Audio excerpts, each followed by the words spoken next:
I'm Ken Shigley, President of the State Bar of Georgia. Today is March 23rd, 2012. The General Assembly has completed 37 of its 40 days of the legislative session, and things are moving fast. We're going to give you a little bit of an update on where things stand. First, on the Criminal Justice Reform Bill, which is backed by Governor Deal and Chief Justice Hunstein and others, and I served on the Criminal Justice Reform Council, which made the report out of which the legislation arises. That bill passed the House 164 to 1. I understand the one is going to change his vote to make it unanimous. We expect it to go to a vote in the Senate on Tuesday. We're watching very carefully what's happening in the Senate to see if any problems arise, but we're fairly confident it will pass. That is House Bill 1176. Secondly, the Juvenile Code, House Bill 641, previously passed the House unanimously. It has passed the Senate Judiciary Committee. Right now, they're still in the process of looking at cost factors and making some tweaks on the things that would be expensive.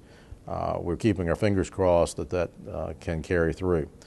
In indigent defense, which is a long-time priority of the bar, House Resolution 977 and House Bill 648 passed the House almost unanimously, not quite, a couple of weeks ago. The resolution for the constitutional amendment to require that funds raised for indigent defense actually go to that purpose has passed a subcommittee in the Senate. We're kind of watching that carefully to see where it goes from there.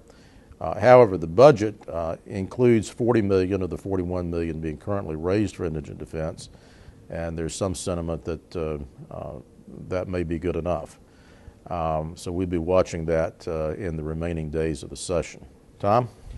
Yes, while we're on the budget, the legislature has passed, both houses have passed their versions of the budget.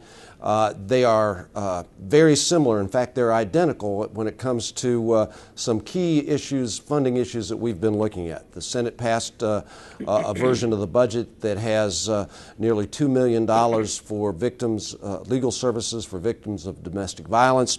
It has, both versions have $800,000, which is full funding for the Georgia Resource Center. And we also have identical funding, I believe, in the $450,000 range for ICJE. And while we have over $40 million in the budget for indigent defense, I do want to thank and think we owe a great deal of thanks to Chairman Rich Golick for leading the charge and raising the profile of the issue of fees and funding of indigent defense. We got a very fair hearing from Chairman Jack Hill and members of the Senate Appropriations Committee on the indigent defense constitutional amendment. We're not sure exactly where that will go, but not only did we get a fair hearing, but I think the legislature is aware that indigent defense funding is critical, and they have responded by providing the kind of funds that we think are necessary, and the funds that are generated by the filing fee. So we appreciate the effort and the consideration that the legislature has given on that issue. Some other issues that the bar is interested in, certainly open records legislation. At this time of year, everything is coming to a logjam. The logjam is always more difficult in the Senate and more pronounced in the Senate just because their rules are somewhat different in terms of how and when you can get bills out of committee and to the floor through the Rules Committee. It is a slower process in the Senate. Additionally, the Senate does not have a calendar on the final day of the legislature, so essentially there's one more calendar left for the Senate to create for next Tuesday. Criminal justice will be on that calendar. Also available for that calendar is, and hopefully these bills will get on or will be considered, open records. House Bill 397 is sitting on rules awaiting placement on the floor calendar. In addition to that, our legislation that we've supported, the Partition of Heirs Property Act that was sponsored by Ed Lindsay, it is on Senate rules waiting to be placed on the floor calendar.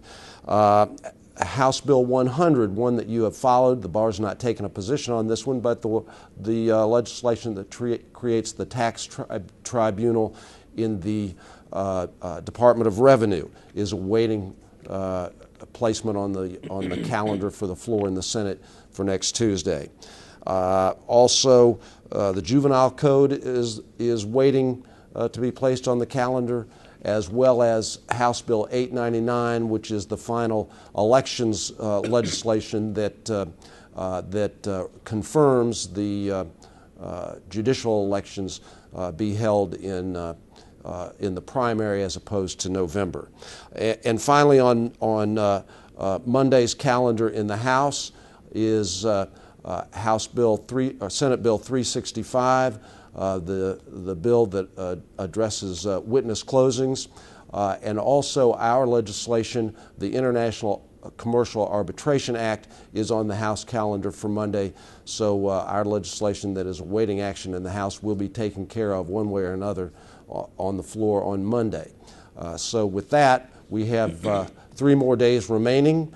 The calendar currently calls for meeting on Monday, Tuesday, and Thursday, and hopefully by Thursday night, the General Assembly will have adjourned sine die. Ken?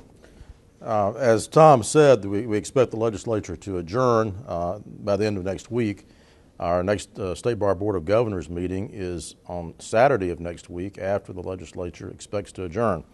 Under the bar rules, specifically Standing Board Policy 100, if legislative situations arise at a time when it is impossible for the Board of Governors to have acted at their last meeting, and it will be too late to act at the next meeting, the Executive Committee, and in very short time frame situations, the President, immediate past President, President-elect, and Chair of the Advisory Committee on Legislation can act to take a position. We had such a situation arise on very short notice yesterday, on Thursday. A bill was introduced by way of stripping out the content of an existing bill that wasn't going anywhere, dropped in new language, and passed it through the Senate Judiciary yesterday afternoon. We got word of it about roughly 3:20, 3:30,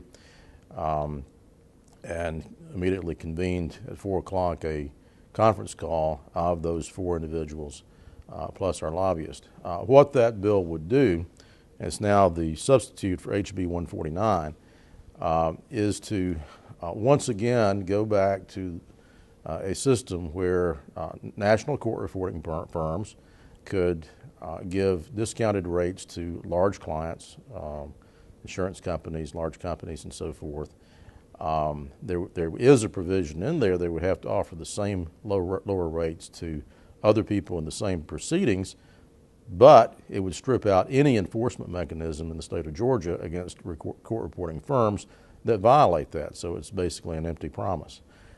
We immediately saw that could create an appearance and threat of bias and a lack of impartiality in the process of court reporting, which of course is critical in civil litigation, which tends to be largely deposition practice these days, deposition and motion practice. We took a position on behalf of the bar against that bill. We are hopeful that it's not going anywhere and may become all a tempest in a teapot. But these things happen very fast in the waning days of a legislative session, and we've tried to act accordingly. Finally, I'd just like to express appreciation for a lot of folks who have made my term a lot easier. My predecessors as president fought some fights and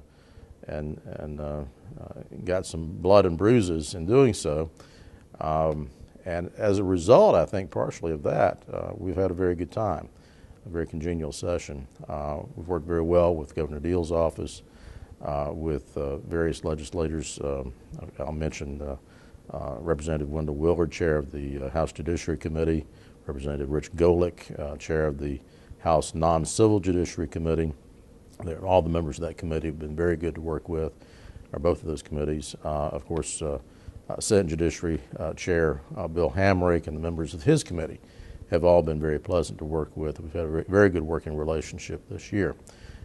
And I can't express enough appreciation of all these folks.